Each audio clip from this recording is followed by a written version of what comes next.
Hello everyone, this is Learner's Point and I am your learning buddy Rekha, and in this video we are going to read lesson 4 of Santur book of class 4th, and the name of the unit is My Beautiful World and the name of the lesson is One Thing at a Time. So as we can see, he is reading and when she is playing तो she is playing. तो जब हम एक समय में एक ही चीज करते हैं तो हमारा पूरा फोकस उस पे होता है और हम उसे फुली एंजॉय करते हैं. One thing at a time, let us recite. चलिए पोम को पढ़ते हैं. Work while you work, play while you play. To be useful and happy, that is the way. All that you do with all your might. Things done by halves are never done right. तो work while you work, जब आप काम कर रहे हैं तो काम ही कीजिए और जब आप खेल रहे हैं तो सिर्फ खेलिए. To be useful and happy, useful होने के लिए और खुश होने के लिए, that is the way, यही एक तरीका है. अब जरा देखिए यहाँ पर play और way दोनों आपस में राइम कर रहे हैं, सुर मिल रहा है दोनों का, तो इसे राइमिंग कहते हैं. तो क्या कह रहे हैं कि जब काम करें तो काम करें और जब खेलें तो खेलें. इस तरह से आप फुली एंजॉय कर सकते हैं. All that you do with all your might. Things done by halves are never done right. यहाँ पर might और right देखिए, ये दोनों राइम कर रहे हैं, एक दूसरे के साथ सुर मिला रहे हैं. तो क्या कह रहे हैं कि आप जो भी कुछ करें उसे अपनी फुल माइट के साथ कीजिए. माइट मीन्स पावर, स्ट्रेंथ और एनर्जी. तो आपकी जो ताकत है, शक्ति है किसी काम को करने की, उसे कहेंगे माइट. तो जो भी कुछ करें अपनी पूरी शक्ति के साथ करें. Things done by halves, half का प्लूरल है हाफ्स, कि क्या कह रहे हैं कि आधे मन से जब आप कोई काम करते हैं तो वो काम ठीक से नहीं होता, उसमें कुछ ना कुछ गड़बड़ रह जाती है. इसीलिए पूरे मन से काम को करना चाहिए, चाहे आप पढ़ रहे हो या फिर खेल रहे हो. One thing at a time, and that done well is a very good rule as many can tell. एक समय में एक काम करना और उसे पूरी तरह से अच्छे से करना is a very good rule. बहुत अच्छा रूल है, बहुत अच्छा नियम है. As many can tell, जैसा कि बहुत सारे लोग आपको बता सकते हैं, बहुत सारे लोग आपको बताएंगे कि एक समय में एक काम करना कितना अच्छा होता है. अब यहाँ पर देखिए वेल और टेल, ये दोनों वर्ड्स एक दूसरे से राइम कर रहे हैं, सुर मिल रहे हैं इनके. Moment should never be trifled away, so work while you work and play while you play. Moments मतलब क्षण, छोटे छोटे मोमेंट्स जो हैं should never be trifled away. Trifled means wasted, कि उनको हमें वेस्ट नहीं करना चाहिए. इसीलिए वर्क वाइल यू वर्क, जब आप काम कर रहे हैं तो सिर्फ काम कीजिए. And play while you play, और जब खेल रहे हैं तो सिर्फ खेलिए.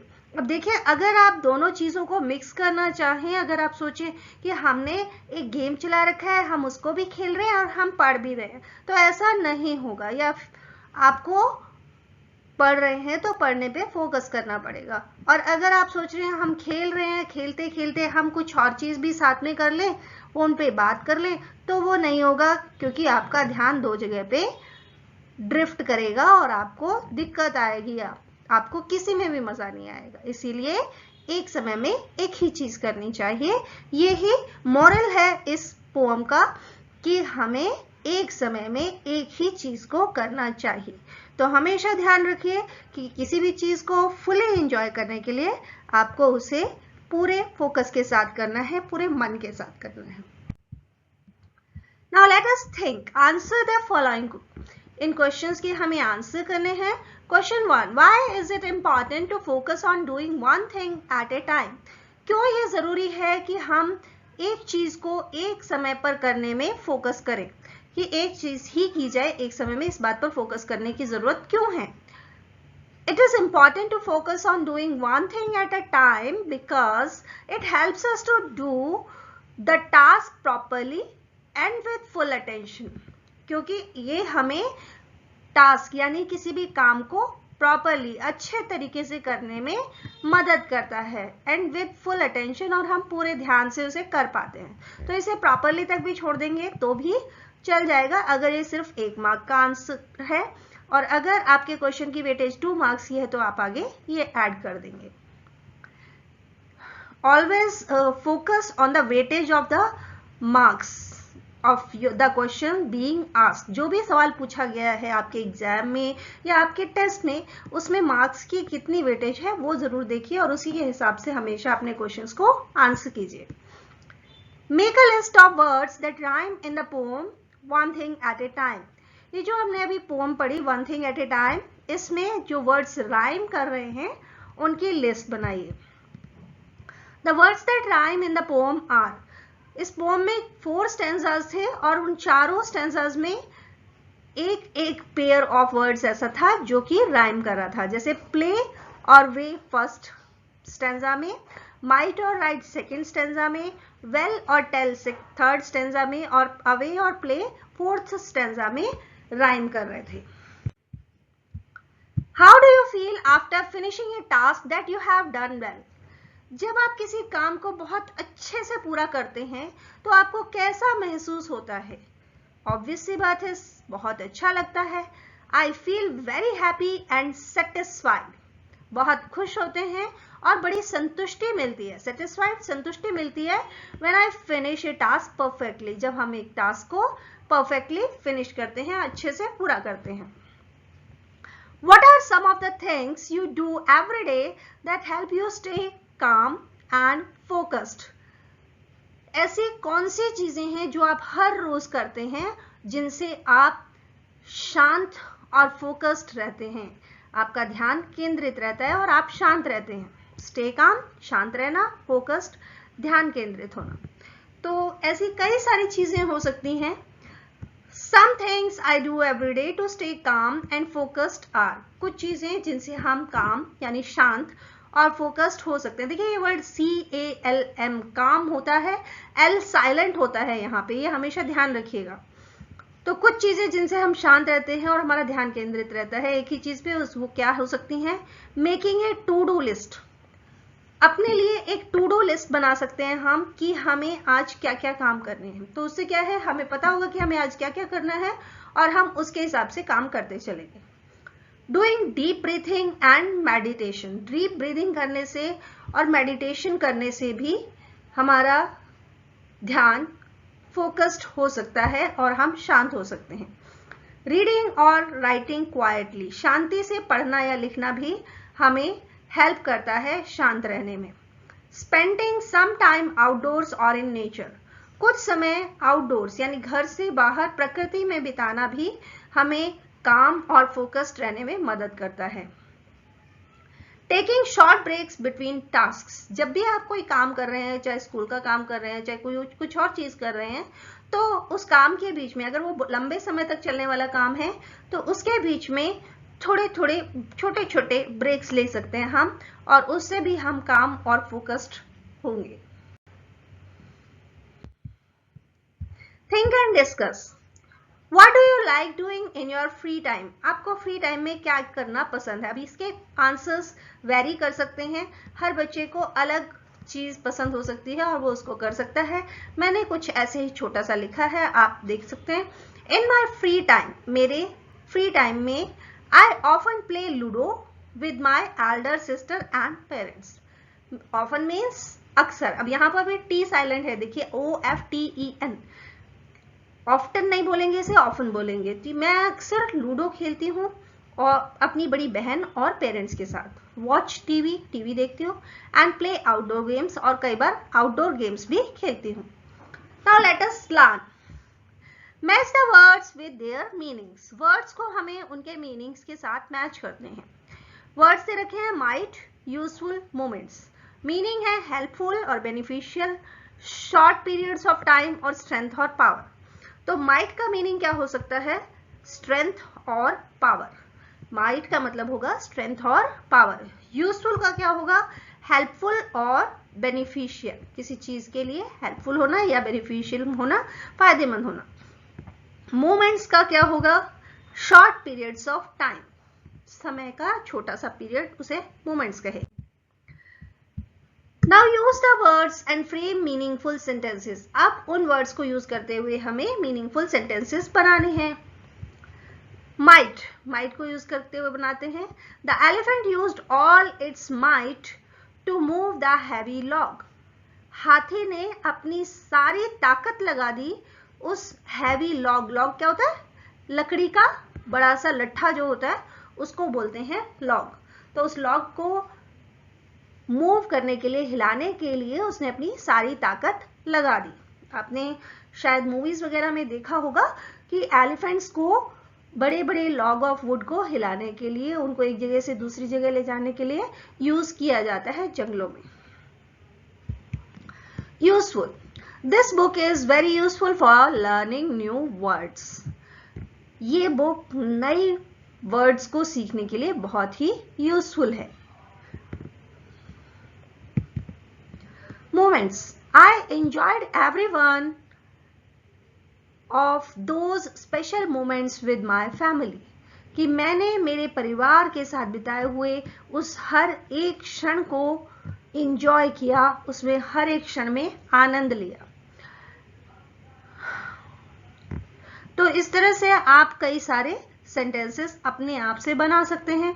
अच्छा, आपको ध्यान अगर फोकस करना है तो हम क्या कर सकते हैं कि कुछ आसन या प्राणायाम या ट्री प्रोजेस हम क्लास के अंदर भी कर सकते हैं। अगर आपको लग रहा है कि आप बहुत ही टायर्ड हो गए हैं, आपको स्लीपी फील हो रहा है, तो आप ट्री पोज बनाकर या प्राणायाम करके इस तरह से, अगर टीचर क्लास में अलाउ करता है तो वो करने से आपको थोड़ा सा रिलैक्स्ड फील होगा और आप दोबारा से अपने ध्यान को फोकस कर पाएंगे। Let us speak. Describe what everyone is doing in this picture. अब इस पिक्चर में उन्होंने हमें कुछ चीजें दिखा रखी हैं और कह रहे हैं कि यहाँ पर कोई क्या क्या कर रहा है वो बताइए। अब देखिए, यहाँ पर ये बर्ड्स को देख रहे हैं, the children are playing, और the clown is juggling, they are looking at the sky। तो ये सारी चीजें हम अब एक एक चीज को हमें डिस्क्राइब करना है। तो ये डिस्क्राइब कैसे करेंगे? चलिए, हु, कौन काम कर रहा, इज या आर लगाएंगे उस पर्सन के लिए जिस या जो कर रहा है। डूइंग व्हाट, क्या कर रहा है वो बताएंगे। Two girls are going to school, a woman is typing on a computer. तो ये दो एग्जाम्पल्स उन्होंने बता दिए कि हमें क्या देखा। अब कुछ सेंटेंसेस बनाएंगे हम उसी पिक्चर के बेसिस पे। First, a boy is reading a book, then 2 children are playing in the park, a man is driving a car, 3 students are writing in their notebooks, a teacher is teaching the class, a cat is sleeping on the sofa, some birds are flying in the sky, an aeroplane is flying in the sky, a kite is also flying in the skies, a man is pulling a camel cart। तो एक आदमी camel card को पुल कर रहा है। तो ये सारी चीजें हमने किस में लिखी? प्रेजेंट कॉन्टिन्यूअस टेंस में। देखिए, इज के साथ first form plus ING, are के साथ first form plus ING, is के साथ फर्स्ट फॉर्म आईएनजी, आर के साथ फर्स्ट फॉर्म प्लस आईएनजी। तो ये जो इज एम आर के साथ फर्स्ट फॉर्म प्लस आईएनजी की फॉर्म है उसे हम प्रेजेंट कॉन्टिन्यूअस टेंस बोलते हैं। और हमने इस तरीके से प्रेजेंट कॉन्टिन्यूअस को यूज करके इस इमेज को डिस्क्राइब किया। Let us listen. The case of missing L. अभी हमने जैसे देखा कुछ जगहों पर कुछ लेटर्स इंग्लिश लैंग्वेज में लिखे तो जाते हैं लेकिन उनको स्पोकन में बोलते समय स्किप कर दिया जाता है और उनके बिना ही बोला जाता है। Read aloud the following lines. जरा जोर से पढ़ के देखते हैं। All that you do with all your might, things done by halves are never done right। अब इस स्टेंजा में all में हम l को बोल रहे हैं, यहां भी all में l को बोल रहे हैं, लेकिन जब हम कह रहे हैं halves तो l साइलेंट हो जाता है और सीधा व का साउंड आ जाता है हा के बाद। तो यहां पर ये केस कैसा है? मिसिंग l वाला केस है। spoken. Now you have to circle the words in which you don't hear the L sound. आपको उन वर्ड्स को आइडेंटिफाई करना है जिनमें L साउंड जो है वो साइलेंट हो जाता है, बोलते समय बोला नहीं जाता. अब देखिए लीफ, लीफ लीफ होता है. हॉल, हॉल में भी L बोला जाता है. टॉक, अब टॉक ऐसा वर्ड है जिसमें L का साउंड बोला नहीं जाएगा, लिखा जरूर जाएगा. तो इसको आप सर्कल कर लेंगे अपनी बुक में. काम, यहां भी L साइलेंट हो जाता है और हम काम बोलते हैं, आ के बाद सीधा म का साउंड आ जाता है. क्लीन, क्लीन में ल की आवाज आती है, ये ठीक है. सिल्क में भी ल की आवाज आती है. पेल में भी ल की आवाज आ रही है. और काफ, काफ में L साइलेंट हो जाता है और आ के बाद सीधा F की आवाज आती है, फ की आवाज आती है. देन बाम, बाम में भी L साइलेंट हो जाता है और सीधा आ के बाद म के साउंड आते हैं. तो ये हो गया बाम. देन जेल, जेल में ल का साउंड सुनाई देता है. शेल्फ, शेल्फ में भी ल का साउंड सुनाई देता है. प्लम में भी ल का साउंड सुनाई देता है. पाम, पाम में आ के बाद सीधे मे का साउंड आ जाता है. तो ये भी मिसिंग L वाला केस है. चौक में भी आ के बाद सीधा क का साउंड सुनाई दे रहा है, तो ये भी मिसिंग ल साउंड वाला केस है. शेल्फ में ल का साउंड सुनाई देता है, तो ये ठीक है. तो इस तरह से हमारे पास इस पूरी बॉक्स में ये वर्ड्स ऐसे निकल के आए हैं जिनमें ल साउंड लिखा तो जाता है लेकिन बोला नहीं जाता. Let us write down your daily routine in space given below and tick if they are work or play. पहले आपको रूटीन लिखना है और फिर बताना है कि वो वर्क है या प्ले. फर्स्ट कॉलम में टाइम आ गया. सेकेंड कॉलम में व्हाट आई डू, क्या करते हैं आप, वो आ गया. वो वर्क है या प्ले है, ये थर्ड और फोर्थ कॉलम में आ गया. 6:30 AM wake up and freshen up. 6:30 AM में वेकअप होते हैं, उठते हैं और फ्रेश होते हैं. तो ये क्या है, ये क्या वर्क है या प्ले है? It will come in the category of work. Eat breakfast, अब हालांकि काम नहीं है लेकिन ये खेल भी नहीं है, तो इसे हम वर्क की कैटेगरी में ही रखेंगे. गो टू स्कूल, ये काम हो जाएगा, काम की कैटेगरी में आएगा. 10:30 पे प्ले ड्यूरिंग ब्रेक टाइम, तो ये हमारा प्ले है, यहां पर हमारा खेल होगा. 1 PM study in class, 1 PM पे क्लास में खेल पढ़ रहे होते हैं, तो that is work. 3 PM return home and relax, 3 PM पे घर आते हैं और रिलैक्स करते हैं, तो घर आना जो है ये काम हो जाएगा, इसलिए. Then play outside with friends, friends के साथ बाहर खेलते हैं, तो ये खेलना हो गया, प्ले में आ जाएगा. 6 PM पे डू होमवर्क, घर का काम करते हैं, जो भी हमारा स्कूल में काम मिला है, होमवर्क मिला है, उसको करते हैं, तो ये वर्क हो गया. 8 PM play ludo with parents and sister, parents और सिस्टर के साथ लूडो खेलना, ये गेम हो गया, प्ले हो गया. 9 PM रीड ए स्टोरी और ड्रॉ ए पिक्चर्स, 9 PM पे स्टोरी पढ़ते हैं या पिक्चर्स ड्रॉ करते हैं, ये वर्क की कैटेगरी में आएगा. देन गो टू बेड, अब गो टू बेड तो रिलैक्स करने की कैटेगरी में आता है, ना काम में आता है ना खेलने में आता है. Now write the above routine as a paragraph. अब ये जो रूटीन हमने लिखा है इसको एक पैराग्राफ की फॉर्म में लिखना है. I begin my day at 6:30 AM, 6:30 बजे दिन शुरू होता है.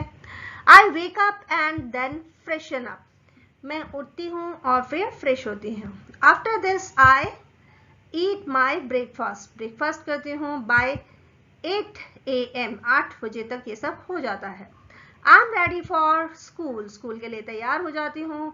माई mother helps me to get dressed, dress up होने में मदद करती हैं. And then I leave for school at 8 AM, और फिर स्कूल के लिए 8 बजे चल पड़ती हूँ. तो ये बच्चे की रूटीन को बड़े अच्छे से डिस्क्राइब किया गया है. जो पहले टेबल में लिखा हुआ था वही यहाँ पर हमने एक पैराग्राफ की फॉर्म में लिख दिया है. स्कूल में हम क्या करते हैं, my school starts at 8:30 AM. 8 बजे घर से निकलते हैं, 8:30 बजे स्कूल लगता है, वो पहुंच जाते हैं। I have 4 periods. अब यहाँ पर देखिए AM स्कूल ऑब्वियसली PM वाले टाइम में नहीं होगा, बल्कि किस में होगा, AM वाले टाइम में चलता है स्कूल, तो ये AM वाला टिक करेंगे। I have 4 periods before recess. Recess से पहले 4 periods होते हैं। When the time on the big clock reads 10:30, the students goes to the playground. तो जब 10:30 हो जाते हैं तो स्टूडेंट्स प्लेग्राउंड की तरफ जाते हैं and play many games together, क्योंकि रिसेस हो जाती है तो फिर गेम्स खेलते हैं। The school ends at 3 PM, 3 बजे छुट्टी हो जाती है। एट होम, अब देखिए पहले होम का रूटीन था, फिर अब स्कूल का हो गया, और फिर वापस घर का रूटीन आ गया। After school I return home and take rest for a while. पहले आप आके क्या करते हैं, थक जाते हैं स्कूल में, तो आकर पहले क्या करते हैं, take rest for a while. For a while मतलब थोड़े समय के लिए, तो थोड़े समय के लिए आप रेस्ट करते हैं ना, yes. Then I do my homework, फिर आप होमवर्क करते हैं अपना, and later go out to play with my friends, और फिर फ्रेंड्स के साथ खेलने जाते हैं। नहीं जाते हैं तो जाया कीजिए, क्योंकि खेलना भी उतना ही जरूरी है जितना पढ़ना। In the evening I eat dinner, शाम के समय में डिनर करते हैं with my family, and finally I go to bed at 9:30 पे सोने चले जाते हैं। This is how I spend my day. इस तरीके से मैं अपना दिन बिताती हूँ। अब देखिए कुछ बच्चों की आदत होती है कि वो 9:30, 10, 11, 12 पता नहीं कब तक जगते रहते हैं, तो this is not a good thing. You should go to bed at least at 9:30, ज्यादा से ज्यादा 9:30 और 10 इतने बजे सो जाइए, यही आपके लिए अच्छा रहेगा, क्योंकि सुबह स्कूल के लिए भी उठना होता है और तैयार होना होता है। अगर आपकी नींद पूरी नहीं होगी तो आपको परेशानी होगी, दिन में आप ठीक से पढ़ नहीं पाएंगे। Let us do, this is the best time, this is riddle time. Guess the following riddles. अब आपको कुछ रिडल्स को गेस करना है, पहेलियां सुलझानी है। 30 white horses on a red hill, 30 सफेद रंग के घोड़े एक लाल रंग की पहाड़ी पर। Now they chomp, कभी वो चॉम्प करते हैं, now they stomp, कभी वो उछलते हैं, now they stand still, और कभी शांत खड़े हो जाते हैं। सोचिए कौन से घोड़े हैं, कौन सी पहाड़ी है, क्या है ये पहेली? Yes, teeth. ये 30 व्हाइट हॉर्सेस जो हैं ये है टीथ, और रेड हिल क्या है, ये है गम्स। गम्स को यहां पर रेड हिल कहा गया है। They chomp, stomp and then rest. जब हम खाना खाते हैं तो ये चॉम्प करते हैं, स्टॉम्प करते हैं, और जब हम खाना निपटा लेते हैं तो उसके बाद ये रेस्ट करते हैं। तो ये रिडल किसके बारे में बात कर रही है, टीथ के बारे में बात कर रही है। Tall lady in a white frock with a yellow face and a red nose, the longer she stands the shorter she grows. तो लंबी लेडी है जो व्हाइट फ्रॉक पहने हुए है, येलो फेस है उसका, रेड नोज है उसकी। द लॉन्गर शी स्टैंड्स, जितना ज्यादा वो खड़ी होती है, longer she stands, the shorter she grows, उतनी ही वो छोटी होती जाती है। भाई ये क्या चीज है, सोचिए क्या चीज है, सोचिए। व्हाइट फ्रॉक, ये है कैंडल। व्हाइट फ्रॉक क्या है, व्हाइट फ्रॉक यूज किया गया वैक्स के लिए, जो कि मेल्ट होके नीचे आ रहा है। येलो फेस किसके लिए यूज किया, फ्लेम के लिए। फ्लेम जो है वो येलो फेस की तरह है। रेड नोज क्या है, उसकी विक, जो कैंडल की बत्ती है वो विक जो है उसको रेड नोज कह रहे हैं। एंड एज इट बर्न्स, और जैसे जैसे ये जलती है, इट गेट्स shorter. ये छोटी होती जाती है. The longer she stands, जितनी ज्यादा देर खड़ी रहती है, shorter she grows, उतनी ही छोटी होती जाती है. होता है ना ऐसा ही. Hard and brown outside, soft and white inside. Who am I? बाहर की तरफ हार्ड और ब्राउन हूं और अंदर की तरफ सॉफ्ट और वाइट हूं. तो बताइए मैं कौन हूं?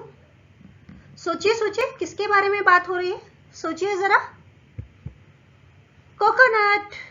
ब्राउन एंड हार्ड आउटसाइड, बाहर से ब्राउन होता है और हार्ड होता है बहुत ही. वाइट एंड सॉफ्ट इनसाइड, और अंदर से कितना वाइट और सॉफ्ट होता है आप सबने देखा है. So I hope you understood the poem very well. You understood the question answers and the grammar exercise, and I hope you enjoyed the riddles as well. अच्छा, सारे लेसन में आपको कौन सी चीज सबसे ज्यादा अच्छी लगी? Mention in the comment box. Comment box में लिखेंगे. And keep studying, keep learning, stay growing. Bye bye.